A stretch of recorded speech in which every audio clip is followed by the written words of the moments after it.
Hello YouTube viewers, welcome to my channel Science to Technology. In today's show, Science Thursday, we're going to talk about power plant boilers. So let's dive right into it. Now, what exactly do we need from a power plant boiler? Well, we need to burn the coal cleanly and controllably. What does cleanly means here?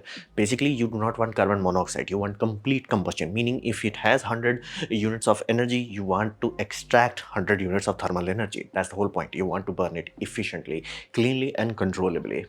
And it should produce clean, high pressure, dry steam. You cannot just have high pressure steam. If you can see the steam, it's not a good steam because that steam is invisible. Like you only see that in day-to-day life if you are watching a rocket launch and it's running on hydrogen and oxygen.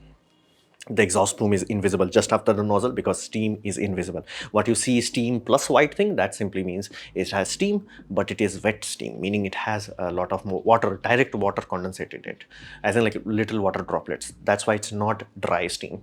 So you need to create very high pressure steam and you need to create dry steam. And it needs to transfer most amount of heat between exhaust gases and water. That's the end point of a boiler. It's like I'm taking chemical energy. I'm going to extract as much chemical energy as possible by burning it as efficiently as possible, and then I'm going to take majority of the heat directly away from the combustion processes as efficiently as possible. And it must be throttable, meaning you should have enough valves and controls into it where it's like, you know what, if we can control it, because again there will be times where you may not need as much power. There will be times where you'll be like, bro, we need to calm it down. You cannot make it as a base load power plant all the time. Again, it would be awesome if you can sell it because that's most profitable scenario, but you will be like, you know what, sometimes national grid is like, bro, we need to calm down. You would be quite surprised how often that happens. So you do need throttable output. It's not like a nuclear power plant where like the whole world has to figure out how to use pumped hydro in order to, if you ever wondered why the heck we used to make pumped hydro in the past, that was the reason. Back in the days, everybody wanted to make nuclear and nuclear had this problem. They cannot throttle it down low enough to make it safe enough. So they are like, okay, we're just gonna absorb the energy into basically pumped hydro storage, and then during the peak time we'll not have to over throttle everything else. We'll just like use that power. So that's why pumped hydro was made in like 70s. So this is the need of the boiler of a normal coal power plant system. So let's start with the coal. That's the first aspect. Coal must be dry and powder. Now, why coal needs to be dry? You may think like these are dry rocks. Yes, deal. When they are underground, yes, they are dry because again, pressure, heat, all that jazz, they are dry. But when you expose them, they start to absorb moisture. And at that point in time, they are not going to burn very efficiently. And powder format is necessary simply because oxygen can only react on the surface. It cannot just like, if you have a very solid, highly compressed like a stone of it, you can't just like burn through like entirety of it. It's not going to do it. It's going to burn from surface inwards and very slowly, and sometimes if it's way too high density, it may smolder itself out. So you need to crush them and make them into powder so you can maximize the surface area where oxygen can react to it. So coal pulverizer is a step. It grinds that puppy, and using hot air, it basically dries it. So all the moisture that is trapped in while you are like, storing it in your coal silos, that has to be dried out. And then filter is used to remove any large blocks, meaning they will have a filter depending on the burner type and all the design. They will have like, okay, we should not have particles that are bigger than this. So there will be a filter. It's like, bro, go back to the grinder, come back when you are grinded. So that's how you categorize everything. And then that's the coal side of thing, meaning you take the coal, you grind it, you dry it, and then you transport it to the furnace. And then what about the water? Well, water is also very complicated simply because you may think, I have water, I'm going to do it. Now, you have to do extra steps to it. First, you have to degas that puppy. Why? Well, water, if you extract from any pond, any lake, anywhere, basically, you have to deal with the fact that it may have gases dissolved into it. For example, oxygen and carbon dioxide. Both of these puppies are reactive, meaning if you have very high pressure, which you're going to have in a basically high pressure steam system, and if you're going to have high temperature, these things can corrode exponentially faster. So you have to make sure there is no oxygen, there is no carbon dioxide. So how do you do that? Well, you take some heat and you heat the water up to 98 degrees Celsius and it degases that puppy. Now you don't have to boil the whole water up. You just can process it in like batches where you have a small system, boil it up, send it back to the feed water system. So you generally degas the water. At 98 degrees Celsius, almost majority of the dissolved gases are removed. So of course, it will not go down to absolute zero, but it will go down to a point where it's safe to use. Then you also have to use chemicals. Now you're like, why the heck we have to add things to it? Well, reality is distilled water has a very unsafe pH level for iron and steel and copper and things. At that point in time, so you have to add some salts to it. Again, specifically chosen salt that will be like based on your design. It's like, are you using steel heat exchangers? Are you using copper heat exchanger? Are you using both of them? What is the pressure? At that point in time, you will get a pH guidelines, meaning generally it's said for subcritical systems 8.5 pH to 9.5. You generally have to be between them. Again, based on your boiler manufacturer, they're gonna give you a recommendation. Please be in this. That's gonna give you the longest life. If you mess this puppy up, the furnace that could easily last for 50 years will literally poof itself in let's say 10 years if you're lucky. So that's and again, at pressure this also changes. At high pressure, so like supercritical steam system, this puppy can go to 11. I did not even understand, but again, you may need that. And untreated water is flat out no. If you ever mixed untreated water, that's flat out corrosion damage, and it will destroy it. It has happened in the past. That's how we learned, like pH also have to be managed, dissolved gases have to be managed. These are just for the coal and the water side of things. Then we come to the air side of things. You need basically three things: water to turn to steam, coal to burn, and air to feed that fire. So air is generally split apart. Basically, you think of it this way: you have a giant air compressor that's creating the necessary amount of air to burn the amount of coal that you want to burn, and you got the air. You're gonna split that. You're gonna split air into one thing, that is primary air. Now this puppy is gonna go to your coal pulverizers and is gonna dry and transport the coal powder. That's the whole point. That's why you wanted to grind it. And because you are using hot air, while it's transporting from the grinder to the furnace, which would be very close, like that's why it's never oh, we have the coal, we're gonna grind it and then we're gonna store it. You don't do that, because you need that drying process, and if you make it into powder, it's gonna absorb moisture like there is no tomorrow. So you have to use, like, it's almost like, do you want to consume the power? Are you sure about it? Yes, only then you're going to turn the system on. So primary air will be fed there, which will be hot. It's going to transport the coal, and it's going to only carry 10% of supply air, because you have to understand these things are dangerous. Why? It has fuel, coal powder, which has enough surface area that can ignite on a minor sparks. So it has fuel. Then it has oxygen. Again, you are feeding air there. So primary air, it has air to ignite itself. Then you also have heat. So you have hot air and fuel. So you can understand that's a very, very dangerous mix. And yes, it is. Like, people have to be very cautious, very careful, because if for some scenarios, like somebody is not maintaining the grinder and they have one lump of coal that was bounced from the filter, did not go through the filter, that will stop it. But what if it landed somewhere where it's not circulating again? It will slowly over time smolder, and then boom. It does happen. It's a common thing. So people have to design it very carefully. So, and maintain it. This puppy requires maintenance like there is no tomorrow. So only 10% of supply air is there. Then that controls your fuel valve. Think of it that way. That 10% air and coal mixture is just your fuel valve. That's one gauge you are controlling. Second is secondary air feed. Now secondary air feed is the main daddy. Basically, that's what's making things burn. And it also is important for managing efficiency. Now you're like, wait a minute, how the heck this is going to manage efficiency? I'm not talking about the fuel burn, because that's your primary air, but how the heck you're going to control the efficiency side of things? Efficiency is because you're going to have a sensor that's going to detect carbon monoxide in your exhaust. If you have carbon monoxide, meaning you're not burning enough. And now again, let's be realistic, you're going to have some carbon monoxide, but again, depending on design parameters, environmental regulations, you're going to have a feed like, if I'm in this carbon monoxide, it's GG. If I'm producing more than that amount of carbon monoxide, meaning you're not burning it enough. So you have to increase your airflow. That's your efficiency vector. Now you may be like, okay, why can't we just max it out? But here's the, if you max it out, you're gonna get heat, but you're gonna get heat in the format of heated air. You don't want heated air, you want heated water. So that's why you do not overflow the air side of it. So that's why there is a valve and you have to control it. And again, there is another vector, like coal from lump to lump, basically your silo to silo, you will have different kind of coal. You will never have like, oh, this coal from this whole batch, like even a train that delivers it. One train will literally have it, even from coming from the same mine, you could literally have coals that burn bit differently. Now, if you have bit differently will affect a lot in terms of efficiency.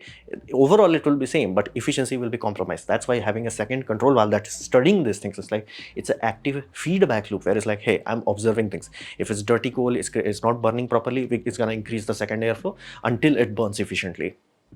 So you need these two things. Now, how the heck you're going to heat the air? Because again, you have to understand, if you're burning tons of coal, you're going to need a lot of air. So how do you heat that?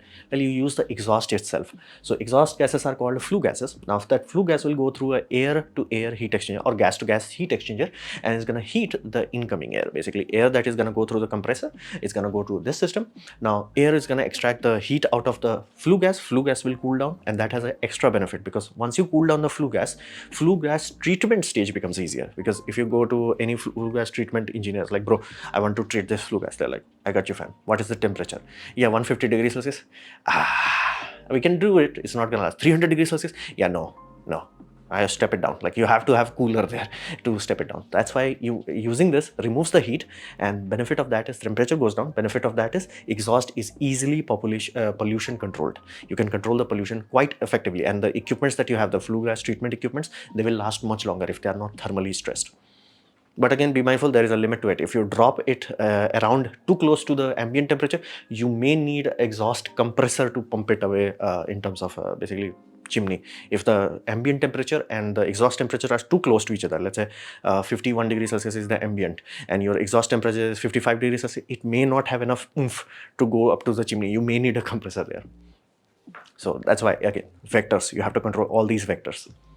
That's the air side of it. So now we have figured out fuel, we have figured out water, and we have figured out air. Let's understand the boiler, this snaky mess. So we use treated water, which we call feed water. Now feed water goes to economizer. I cannot say that word properly. Economizer, but whatever. Basically a first stage heater. Now you have to understand, air is going in one direction, basically hot exhaust is going from here to output, and water is coming the opposite way. The reason for that is to reduce thermal stress. Basically, exhaust here is kind of cool enough, and water here is hot enough. So that's why, like, you reduce thermal strain. So economizer is put is almost like before the air heaters. It's like exhaust still has some oomph to it, so it's gonna cool that exhaust puppy down, and it's gonna heat the water up. And again, it's not gonna heat it up to like boiling temperature. It's gonna warm that puppy up. Now you have to do that to reduce thermal shock. Then you send it to basically steam drum.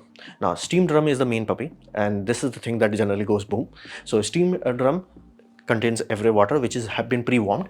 Then it goes using gravity itself. Again, this is the biggest structure. Whenever you see a power plant, generally, if you're not seeing a chimney, you're not seeing a cooling tower, there's a good chance you are seeing this.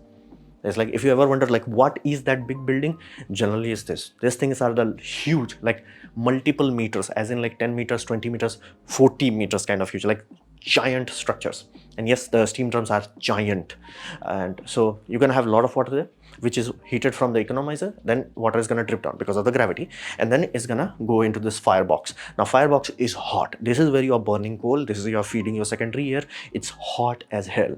At that point in time, water boils. A boiled water has lower density compared to the unboiled water, so unboiled water is pushing it down.